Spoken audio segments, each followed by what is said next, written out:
Gaeolin awoke to his hair tickling his eyes. He was sore all over. His ribs felt particularly bad.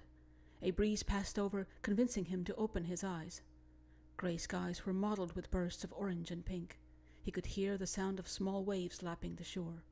The flickering of a campfire was to his left. Turning his head, he saw Inigo watching him.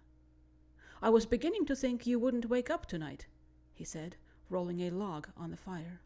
"How do you feel?" Gaeolin tried to sit up, grunting before flopping back down to the ground. "I think I'd feel better if Molag Bal were to have his way with me." "You stink now." The cat wrinkled his nose. "You smelled this way after that one in Whiterun, too." "How? We're by the lake now." "I had to carry you." Gaeolin tried once more to sit upright. He let out a huff, finally giving up completely. "I may have dropped you a few times. I thought you'd feel better once you relaxed by the water." "Very kind of you." The elf laid his hands on his stomach. "The horses? They're fine. I tied them up a little further up the shore by a creek." He stared into the fire. At least they were smart enough to run away. Gaeolin looked jilted. "I'm not smart?" "You drove off a fire-breathing dragon, then proceeded to run after it." "Yes, but—" Inigo interrupted him. "You've been avoiding this power. We've been told to go to the Greybeards. Balgruf spoke himself about how they could help you, even called it a gift. From what I see, it's a curse. Why don't you go to them?" Gaeolin stayed silent for a moment. "I don't know. I'm not really sold on the idea of going to a strange mountaintop cult, firstly, and even if we go—" He paused. "I don't have much coin.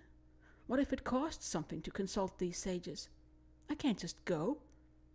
Inigo snarled, an act that startled his companion. "You're a fool! Now is not the time to think of your financial integrity. Dragons are burning the holds, and on a more personal level, you've nearly died twice already because of them, after you killed them." "I can't let them live and threaten the people to save myself," Gaeolin retorted. "I know. But if you think I'm going to stand by and watch someone else in my life get killed, you're wrong." The elf picked up his head, unsure how to respond. "Who did you lose?" The Khajiit picked at the laces of his boots. "My brother, Fergus." The clouds began to close in, the fire becoming more and more essential to them. "He was killed many years ago, when we were traveling through County Skingrad in Cyrodiil. Some racist Nords pinned us for a string of thefts in their city. I haven't mentioned him before?" "No, I had no idea you even had a sibling." Gaeolin felt a pang of shame at this. Inigo had traveled with him for over a year, and he'd never asked about his family. Inigo must have seen his face. "Don't look so distraught. I never asked about your relatives either. I kind of thought to wait on those things until you decided you wanted to speak. In any case, I think you need to put your health as a priority here. If you insist on being a hero, try to live long enough to do the most good." Gaeolin stayed silent. His friend wasn't wrong. He had been reckless. He may not want to admit it, but these Greybeards were really his only option. What about the missing people in Markarth? Inigo shrugged. "We can be in Ivarstead in a day, and then, once we hear what the old men have to say, we'll ride like the wind to get there." The trees were silent. The trunks made the darkness feel even closer than normal as Gaeolin and Inigo walked through them. They had handed their steeds off to Faendal.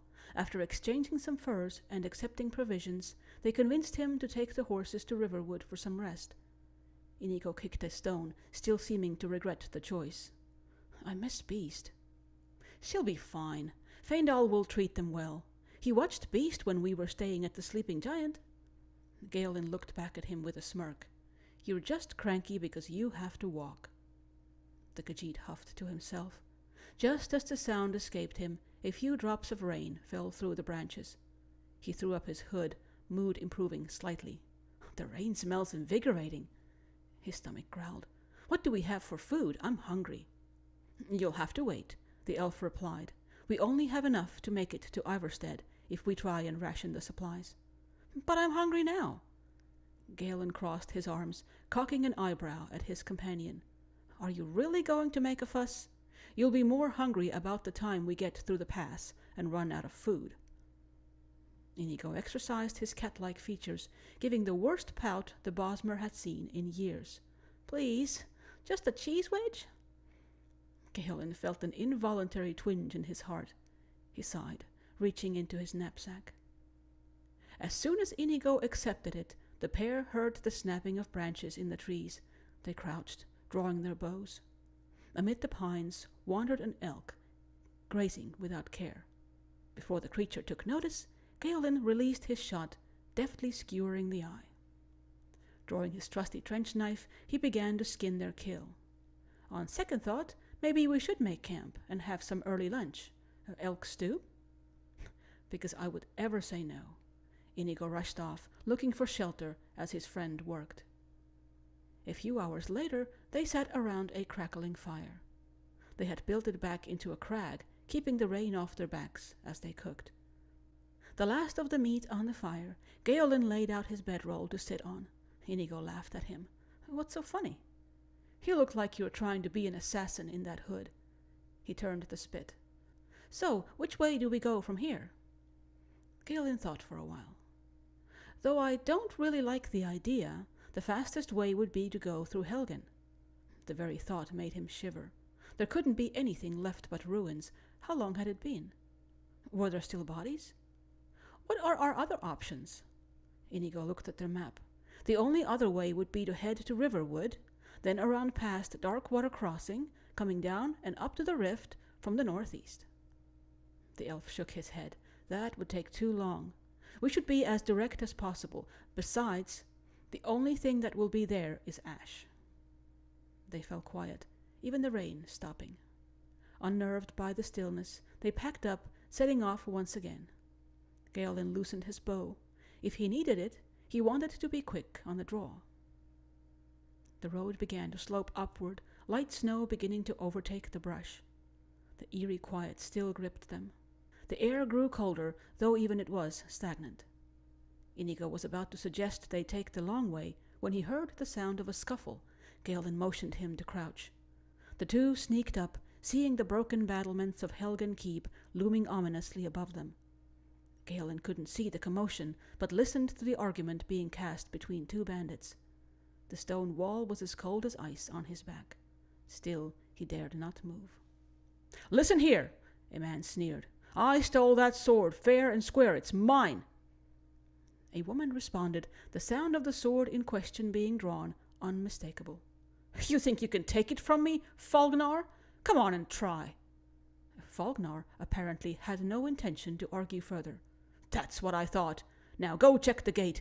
So far Sidgeir has ignored Helgen, but he may send men to try and reclaim it. We don't want that now, do we? I like the idea of having my own city." Her footsteps betrayed her heavy armor, likely a standard steel chest-piece and boots. The elf and cat stiffened as the shamed bandit approached their hiding place.